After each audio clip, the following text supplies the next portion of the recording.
Hello everyone. Recently मैंने एक swing trade लिया था कोचिन शिपयार्ड का। उसमें मैंने 55% प्रॉफिट्स बुक किए हैं। तो चलिए मैं उसकी एक एनालिसिस ब्रीफ आपके साथ शेयर करता हूँ। तो बेसिकली कोई भी स्टॉक होता है तो वो अपना एक मार्केट स्ट्रक्चर फॉलो करते हुए चलता है, जिसको हम प्राइस एक्शन भी कह सकते हैं कि प्राइस एक्शन भी उसमें इन्वॉल्व है। तो इन दोनों के बेसिस पर कोई भी स्विंग ट्रेड हम प्लान करते हैं। तो आइए देखते हैं।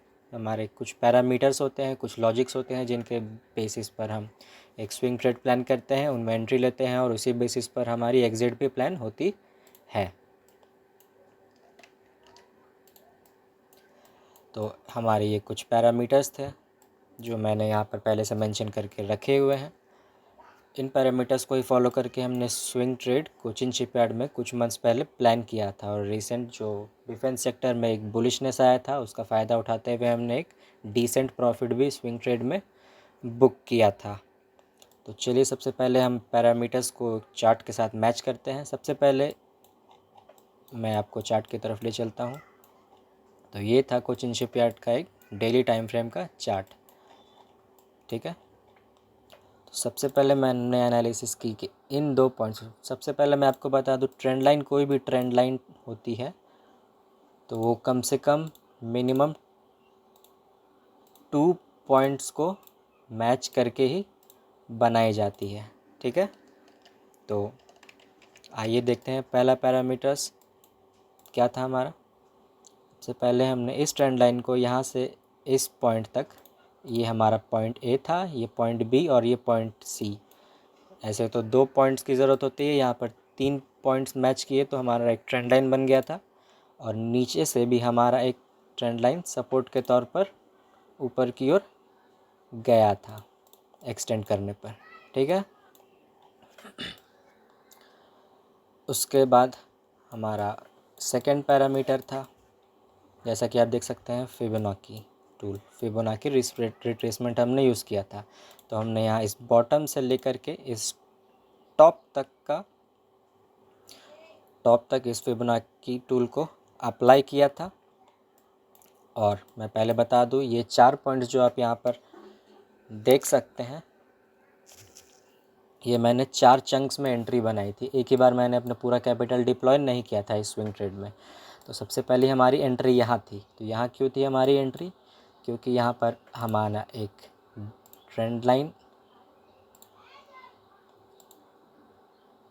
एक सेकेंड, तो हमारा यहाँ पर एक ट्रेंड लाइन, एक डिक्लाइनिंग ट्रेंड लाइन फॉर्म हो रहा था, और यहाँ पर लगभग इसका ब्रेकआउट हो चुका था इस ट्रेंड लाइन का इस पॉइंट पर। तो मैंने एक यहाँ पर डायरेक्ट ब्रेकआउट पर फर्स्ट एंट्री एक चंक में बनाई थी। और उसका एक और पैरामीटर था यहाँ पर एंट्री बनाने के पीछे, एक और लॉजिक था कि यहाँ पर 200 डे ईएमए का एक सपोर्ट जोन बन रहा था। हालांकि ये बाद में ब्रेक हो गया, पर मैं आपको इसके आगे की बात भी बताता हूँ। तो यहाँ पर हमारे फर्स्ट एंट्री में 2 कन्फर्मेशंस थे एंट्री के। पहला ट्रेंड लाइन ब्रेकआउट और दूसरा 200 डे ईएमए का पर ये स्टॉक सपोर्ट ले रहा था अपने डेली टाइम फ्रेम पे। और तीसरा हमारा पैरामीटर जो मैच हुआ था वो ये था कि फिबोनाची टूल के 0.5 सपोर्ट जोन के पास ये ब्रेकआउट आया था और ये 200 डे मूविंग एवरेज पर सपोर्ट ले रहा था। तो हमारे यहाँ पे 3 पैरामीटर्स मैच हो रहे थे। पहला ट्रेंड लाइन ब्रेकआउट, दूसरा 200 ईएमए पर एंट्री, और तीसरा 0.5 फिबोनाची जोन पर एंट्री। हालांकि ये बाद में फॉल्स ब्रेकआउट साबित हुआ और ये फ़िलहाल उसके बाद नीचे आया। तो उसके बाद हमारी एक और पैरामीटर मैच हुई जो थी 100 ईएमए पर वीकली टाइम फ्रेम में स्टॉक ने, अभी तो फ़िलहाल स्टॉक की इतनी मूवमेंट आ चुकी है इसलिए 100 ईएमए यहाँ तक चल रहा है। तो उस टाइम ये यहाँ पर थी और स्टॉक ने, आप देख सकते हैं, यहाँ से एक फॉल दे करके फिबोनाची के बहुत ही इम्पोर्टेंट गोल्डन लेवल जिसको कहते हैं 0.6 के लेवल पे इसने सपोर्ट लेना और इसके आसपास ट्रेड करना शुरू किया था। तो जैसे ही स्टॉक ने यहाँ पर मेरे फर्स्ट एंट्री के बाद फॉल किया, ऊपर गया, एक kind of small W pattern हम कह सकते हैं ये फॉर्म किया। तो यहाँ पे मैंने अपनी सेकंड और ये थर्ड सर्कल जो आप देख रहे हैं येलो, यहाँ पर मैंने टोटल 3 एंट्रीज़ बना ली थी, ठीक है। उसके बाद स्टॉक ने फिर भी अभी तक इसने अपने 0.6 के गोल्डन लेवल को ब्रेक नहीं किया था। ये नीचे इसी के आसपास इसी जोन में ट्रेड कर रहा था, तो मैंने इसे पेशेंटली होल्ड किया। स्विंग ट्रेडिंग की सबसे बड़ी खासियत होती है कि आप इसे पेशेंटली होल्ड करना पड़ता है।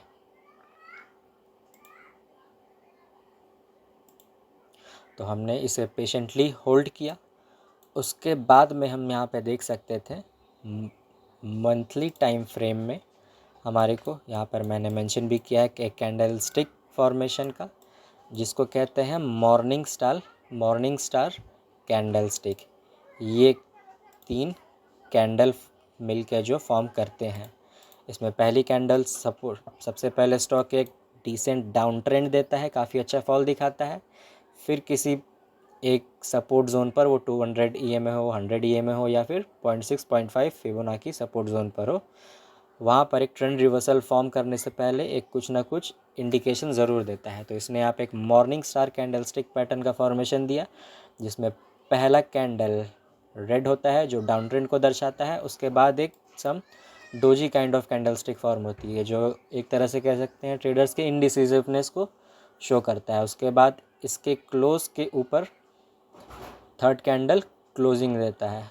तो ये 3 कैंडल्स मिलकर मॉर्निंग स्टार कैंडल स्टिक का फॉर्मेशन करती है। तो हमारे पास ये सारे पैरामीटर्स यहाँ पर मैच हो रहे थे।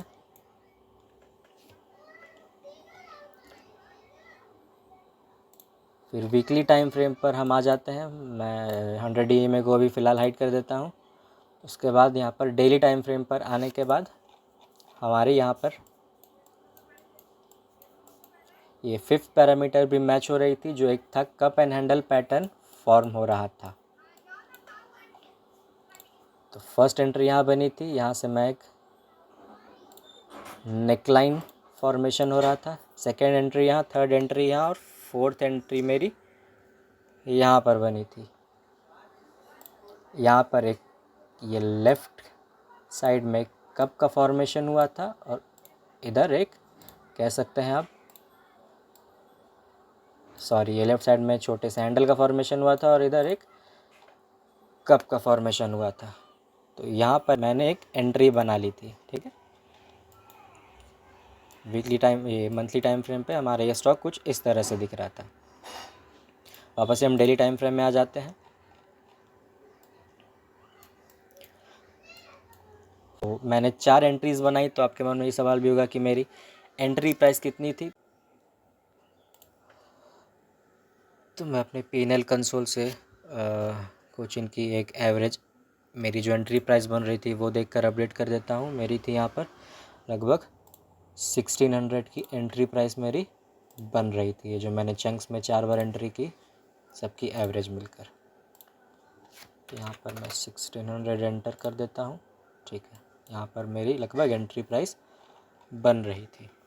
इसके बाद और एक पैरामीटर्स हमारा मैच होता था कि ये एक डिक्लाइनिंग ट्रेंड लाइन तो यहाँ पर था ही, उसके साथ ही अगर हम इस पॉइंट से लेकर के इस पॉइंट को मैच करते हैं, तो यहाँ पर भी हम देख सकते हैं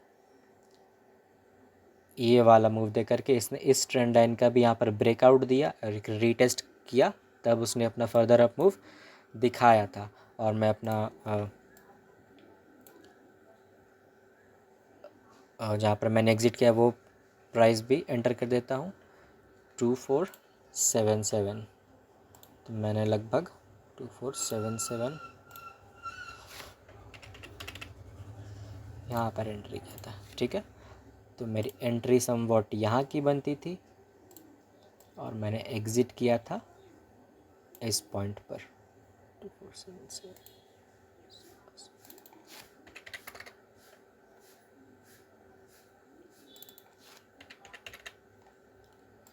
तो ठीक है, यहाँ पर आप देख सकते हैं रिस्क टू रिवॉर्ड रेशियो हमारा था 1:2.3, मतलब 1:2 से ऊपर का रिस्क रिवॉर्ड रेशियो, जो काफ़ी स्विंग ट्रेड में अच्छा रिस्क रिवॉर्ड माना जाता है। और हमारा प्रॉफिट था यहाँ पर अप्रॉक्स 55% जो हमने बुक किया था। तो कितने सारे पैरामीटर्स हमारे यहाँ पर मैच हो रहे थे वो एक बार रिकैप देख लेते हैं हम लोग।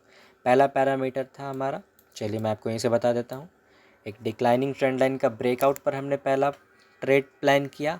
सिर्फ डिक्लाइनिंग ट्रेंड लाइन के ब्रेकआउट पर ही नहीं, यहाँ पर 200 डे EMA के सपोर्ट पर भी ये स्टॉक था और 0.5 फिबोनाची सपोर्ट जोन पर भी ये ट्रेड कर रहा था। तो पहली एंट्री हमारी यहाँ प्लान हुई।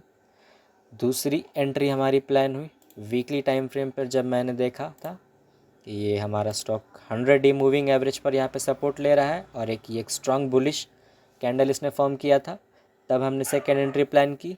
और जब इस नेकलाइन का ये ब्रेकआउट देने वाला था तब हमने थर्ड एंट्री भी आप देख सकते हैं यहीं पे प्लान की थी, लेकिन ये उसके बाद ये नीचे आ चुका था। फिर भी ये आप देख सकते हैं कि 100 डे मूविंग एवरेज के ऊपर ही ये होवर कर रहा था, यानी इस पर इसने काफ़ी अच्छा एक बढ़िया सा सपोर्ट लिए हुआ था। उसके बाद थर्ड पैरामीटर हमारा मैच हो रहा था कि इस ट्रेंड लाइन का भी इसने यहाँ पर बहुत अच्छा ब्रेकआउट दे दिया था और उसके बाद इसने एक कप एंड हैंडल का भी फॉर्मेशन किया।